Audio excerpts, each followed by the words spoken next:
Thank you, Ms. Manning. Chair now recognizes Mr. Mills. Thank you, Mr. Chairman. I think it's simple to say that over the 20-plus years that the United States has been involved in overseas conflict, whether that be the war in Iraq or the war in Afghanistan, that you can't simply defeat ideology through bombs and bullets. This is something that is taught. This is something that is trained. And that is why even after the Russians fell in Afghanistan, it was such a big element for us to want to fight towards education of our children, because it's very proven through many studies that children are not born with hate, they are taught hate. And so I agree with many of our panelists on the ideas that the first thing that we have to do is root out the hatred in these curriculums and textbooks that are actually intentionally looking at breeding the next generation of terrorists. The problem for me, however, is that many are trying to act as if the United States stops being a donor to UNRWA, that it simply ceases to exist. It's just not true. You've got Germany, EU, Sweden, Norway, Japan, France, Saudi Arabia, Switzerland, Turkey, Canada, Netherlands, et cetera, who are all donors into these programs. I think that it's simple to say that we all echo the same sympathies that Representative Perry mentioned by saying that it's not okay for any civilians of any type to lose their lives. That's what we're trying to prevent. But we certainly cannot continue to fund the very organizations that are responsible for these attacks. And UNRWA is directly responsible, as are many of these organizations, for the horrendous, horrific, and barbaric attack that occurred on October 7th.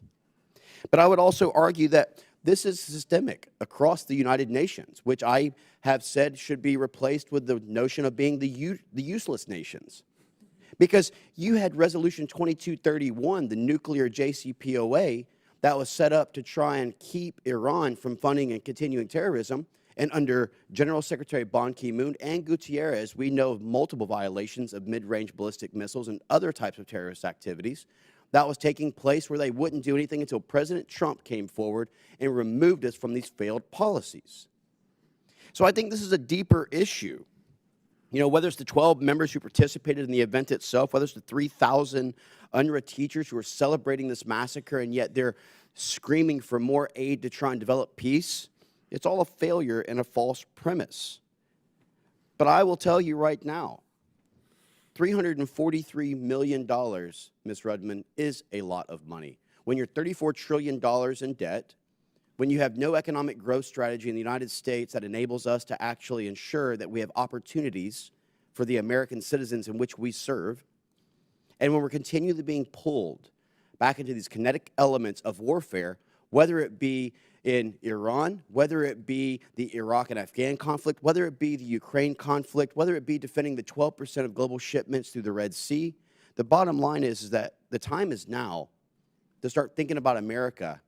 The time is now to start not looking at things as just business as usual across D.C. and the swamp. And so I'll tell you, I absolutely support with full heart the end of funding to UNRWA and their destabilizing role that they've played within the Middle East. I'm one of the members who actually went over to Israel recently. You know, when the attack took place on October 7th, I actually went over on October 11th and helped to rescue and evacuate 255 Americans, 96 by ground. I'm not sitting here having these 5-minute discussions for talking points so I can post on social media for clicks and likes. We have to have real effective change. And we have to acknowledge that Hamas is a terrorist organization. We have to acknowledge that Hezbollah is a terrorist organization under Hassan Nasrallah.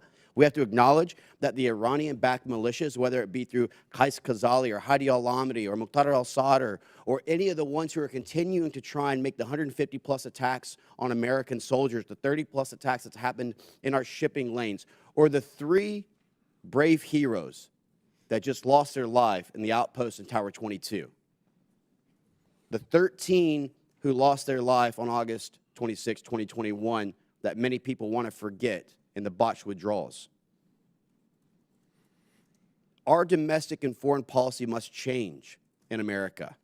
It cannot be the decades and decades of failed policies that has either resulted in America training 8 of the 11 coup leaders in Africa or whether it be funding organizations like UNRWA, who continues to support terroristic activities that resulted in many people losing their lives.